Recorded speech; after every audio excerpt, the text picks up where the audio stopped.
Você já se perguntou o que realmente acontece com os espíritos que praticam o mal? Muitos acreditam que esses espíritos estão condenados, eternamente perdidos e sem chance de redenção. Mas a verdade é bem diferente do que você imagina. O que se esconde por trás de suas escolhas, suas consequências, mais importante, a possibilidade de transformação. Não é o que você pensava. Espere até descobrir o que os espíritos que erram podem aprender e como você, também, pode aplicar isso em sua própria vida. Prepare-se para uma revelação que vai mudar a sua visão sobre o mal, a evolução e o poder da redenção espiritual. O mal como obstáculo ao progresso. Havia um espírito que, em suas primeiras jornadas, se encontrava perdido no egoísmo. Ele acreditava que o mal, de alguma forma, o ajudaria a alcançar o que desejava. Mas, à medida que o tempo passava e ele se deparava com os desafios de suas escolhas, o espírito percebia que o caminho que havia escolhido não o levava para frente. Ele se via afastado da paz e da evolução, como se uma força invisível o empurrasse para trás a cada passo. Seus pensamentos eram dominados por desejos materiais, sua vida guiada pela busca incessante de poder, enquanto a verdadeira liberdade estava cada vez mais distante. O mal, que ele acreditava ser o meio para alcançar seus objetivos, era, na verdade, um pesado obstáculo em sua jornada. À medida que o espírito tentava alcançar suas metas, ele se via cada vez mais envolvido em um ciclo vicioso. As boas ações, que antes pareciam irrelevantes, agora se mostravam como pontes para a verdadeira realização.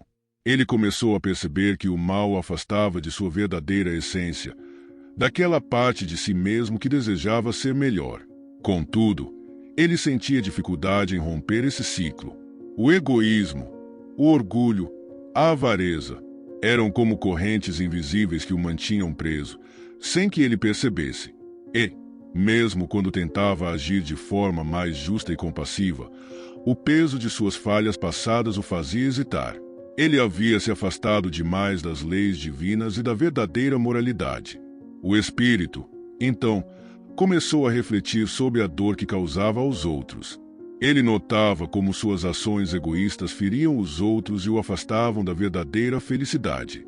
Esse distanciamento das leis divinas o deixava em um estado de solidão, onde nenhuma conquista material poderia preencher o vazio que ele sentia. O progresso, ao qual ele aspirava, parecia cada vez mais distante. Mas o espírito sabia que existia algo além daquilo, algo maior, que ele ainda não compreendia totalmente. O mal, de fato, o impedia de avançar, e ele começava a entender que era preciso abrir mão de sua visão limitada para alcançar a verdadeira liberdade.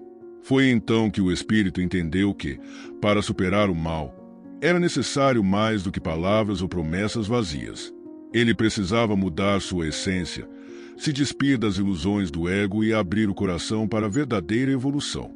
O mal, em sua forma mais pura, se apresentava como o principal obstáculo para o progresso espiritual.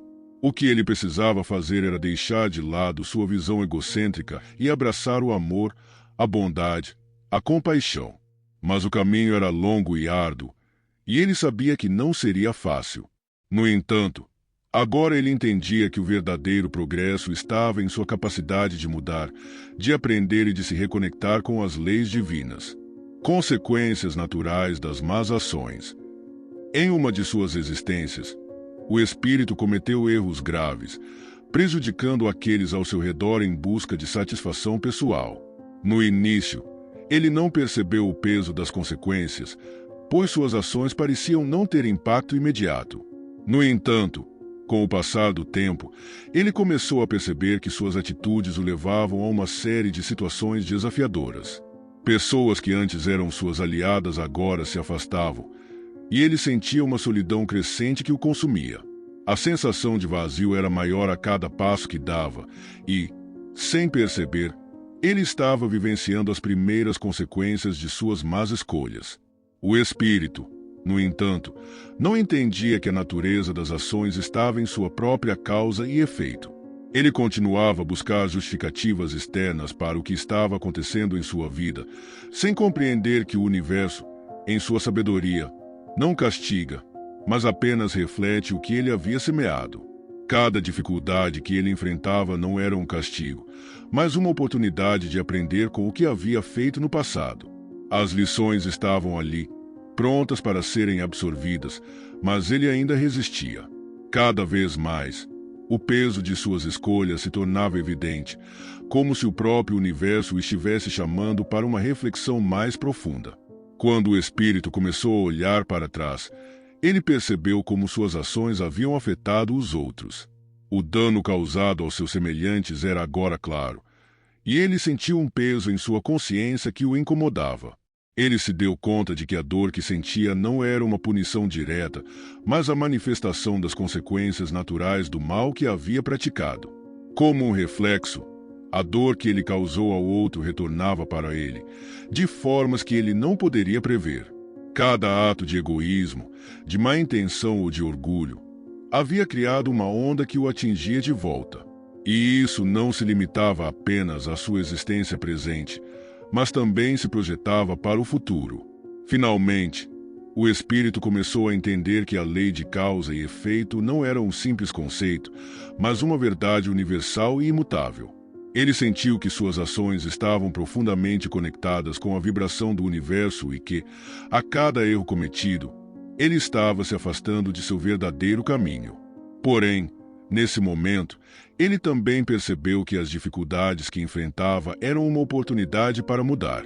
A dor, em sua essência, era o sinal de que ele ainda podia aprender, crescer e, acima de tudo, corrigir seus erros. As consequências não eram punições, mas ferramentas para o seu despertar e evolução. O processo de reabilitação e redenção. O espírito que, por muitas existências, se entregou às sombras do egoísmo e das más escolhas, agora começava a perceber que não estava irremediavelmente perdido. A cada nova reencarnação, ele carregava consigo o peso de suas falhas, mas também uma nova chance para buscar a transformação. Ele sabia que o caminho da redenção não seria fácil. Ele precisaria enfrentar suas próprias fraquezas, aprender a dominar suas emoções, principalmente, aprender a amar. A reabilitação era um processo que exigia coragem e honestidade consigo mesmo, mas ele começou a ver que havia uma possibilidade, uma luz no fim do túnel. O primeiro passo para a redenção foi o arrependimento genuíno. O espírito começou a sentir a verdadeira dor que suas ações causaram aos outros e, finalmente, reconheceu que não havia mais como negar as consequências de seus atos. Esse sentimento de arrependimento não era um peso que o afundava, mas a semente de uma transformação profunda. Ele entendeu que se ele quisesse se reabilitar, deveria começar a agir de maneira diferente. Cada pequeno gesto de bondade, cada decisão de agir com humildade e caridade, começava a criar a nova rota para o seu caminho de evolução. À medida que o espírito se empenhava em mudar suas atitudes, ele percebia que, ao mesmo tempo em que o mal se distanciava dele, o bem se aproximava. As pessoas ao seu redor começaram a notar a mudança. O espírito agora se via mais conectado com o que realmente importava: a paz interior, a fraternidade e o amor ao próximo. Ele começou a sentir um prazer genuíno em ajudar os outros, em ser um canal de luz e compreensão. Não era mais uma busca egoísta por status ou poder, mas o desejo sincero de se tornar alguém melhor, alguém que refletia as virtudes que agora entendia como fundamentais. Porém, ele também sabia que esse processo não era imediato. A transformação exigia tempo, paciência e, acima de tudo, esforço contínuo. Mas ele já não temia o futuro, pois compreendia que cada passo dado em direção ao bem não apenas mudava sua trajetória, mas também o conectava com a harmonia universal. O espírito havia começado a perceber que, assim como ele havia causado dor com suas ações, ele agora tinha o poder de curar, de transformar e de resgatar não só a si mesmo, mas a muitos ao seu redor. A redenção não era uma promessa vazia, mas uma realidade que ele começava a viver. Você já parou para refletir sobre como as escolhas que fazemos impactam nossa evolução espiritual? Como você se sente sabendo que até mesmo aqueles que erram profundamente podem se redimir? A transformação é possível para todos, sim, até para os espíritos que praticam o mal. E você, está disposto a aplicar esse conhecimento para mudar sua vida e seu caminho? Não deixe essas lições passarem despercebidas. Inscreva-se agora e ative as notificações para continuar essa jornada de aprendizado e evolução. O que você escolhe para o seu futuro espiritual? O próximo passo é seu.